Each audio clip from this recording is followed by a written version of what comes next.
भक्तों, हर हर महादेव। आज के इस वीडियो में हम जानेंगे प्रदीप मिश्रा द्वारा बताए गए अचूक उपाय जो सत्य हैं। आप लोग अपने परिवार के साथ खुश होंगे।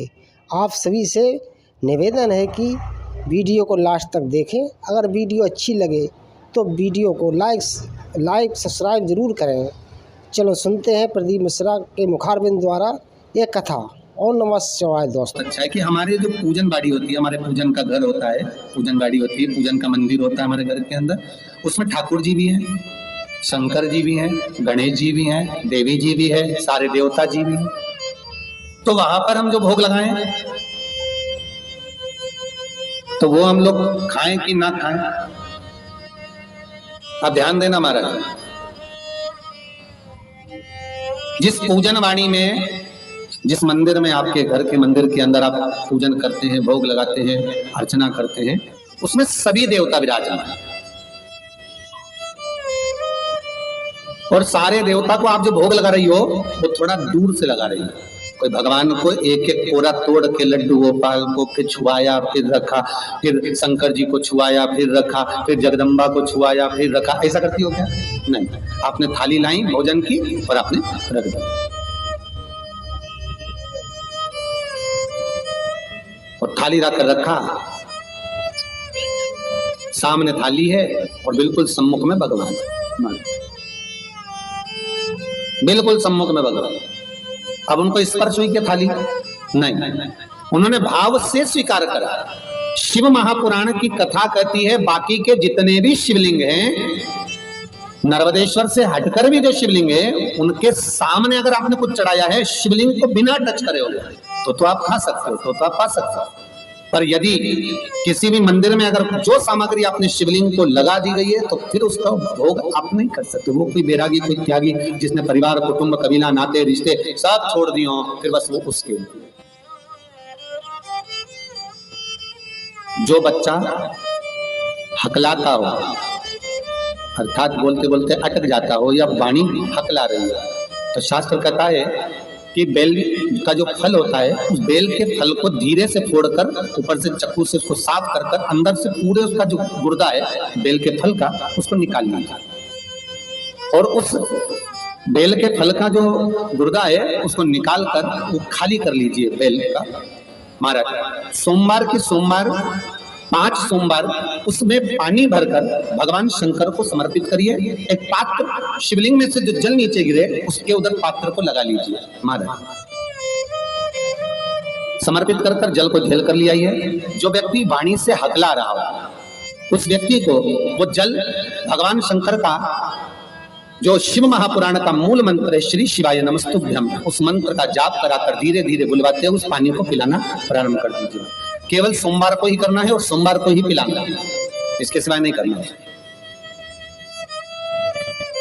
महाराज, जैसे मंत्र बोलते जाए, श्री शिवाय नमस्तुभ्यम बोलते जाए और धीरे धीरे उसको पानी पिलाते जाए, श्री शिवाय नमस्तुभ्यम बोलते जाए और पानी पिलाते जाए। महाराज, धीरे धीरे आप 5 सोमवार करोगे, उसकी वाणी में अटकना बंद हो जाए, धीरे धीरे उसकी वाणी श्रेष्ठता की ओर अग्रणी हो।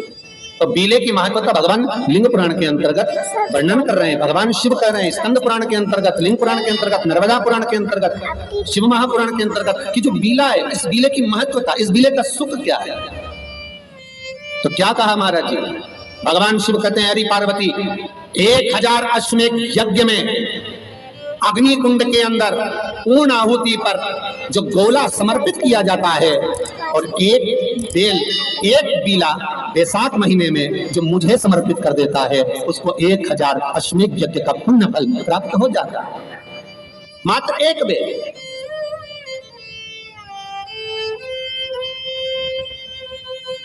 बहुत अच्छे से समझना महाराज, फिर समझ लीजिए। केवल सारे शिवलिंग में एक नर्मदेश्वर महादेव ऐसे होते हैं जिन पर कुछ भी चढ़ाओगे तुम खा सकते हो। भगवान को अगर भोग लगाया तो तुमने खा लिया। भगवान के शिवलिंग को अगर कोई वस्तु टच हो गई तो तुम पा सकते हो। मिठाई हो, चूरमा हो, लड्डू हो, पेड़ा हो, गुलाब जामुन हो, इमरती, भजिया, पकौड़ा, फल फ्रूट जो भी होगा वो पा सकते हो। पर नर्मदेश्वर शिवलिंग को छोड़कर शिव महापुराण के अंतर्गत विद्धेश्वर संहिता में लिखा हुआ है कि बाकी के जितने शिवलिंग होंगे उसको अगर कोई वस्तु टच हो गई तो वो खाने के लायक नहीं रहती। वो सांसारिक मनुष्य नहीं खा सकता। शंकर के मंदिर का प्रसाद संसार का मनुष्य उसको ग्रहण नहीं कर सकता। उसको केवल बैरागी, त्यागी, जिसने घर छोड़ दिया, परिवार छोड़ दिया, अपने कुटुंब कबीले को छोड़ दिया, केवल वही पा सकता है। पर शंकर कह रहे हैं माँ उमा से, माँ पार्वती से मेरा महेश कह रहा है, मेरा बाबा भोलेनाथ, मेरा बाबा विश्वनाथ, मेरा त्रिकालदर्शी, कैलाशी, अविनाशी कह रहा है कि हे पार्वती, एक बीला, एक बेल जो मुझे समर्पित करता है और समर्पित करने के बाद उस बेल की महत्वता देखिए, जो बैसाख महीने में बाबा शंकर को जो चढ़ाया जाता है और 1000 अश्वमेध यज्ञ का पुण्य फल हम प्राप्त कर लेते, मात्र फल चढ़ाते हैं, मात्र फल चढ़ाते हैं। ताकि आप अपडेटेड रहें हमारे हर एक वीडियो से। जैसे इससे पहले जो एकादशी कही, जिसको त्रिविधि एकादशी भी कहते हैं, पद्म पुराण में लिखा है और विष्णु पुराण में, एकादशी के दिन द्वादशी भी पड़ जाए, एकादशी के दिन त्रयोदशी भी पड़ जाए, मतलब एकादशी, द्वादशी और त्रयोदशी तीनों तिथियां एक साथ पड़ जाए और उस दिन एकादशी का व्रत जो रख लेता है उसको 1000 एकादशी का पुण्य फल प्राप्त हो जाता है। फिर वो जिंदगी में एकादशी करे चाहे ना करे। और फिर ध्यान देना, कोई मर रहा है, कोई तड़प रहा है और आपने तो अपने जीवन में एक ही एकादशी करी, वो कौन सी त्रिविधि। और मान लो कोई मर रहा है तो आप उसमें से अपनी एकादशी में से आप 5 एकादशी दे सकते, भले आपने एक करी हो, क्योंकि आपने 1000 कर ली एक साथ, उसका पुण्य आप किसी को प्रदान कर सकते, आप किसी को दे सकते।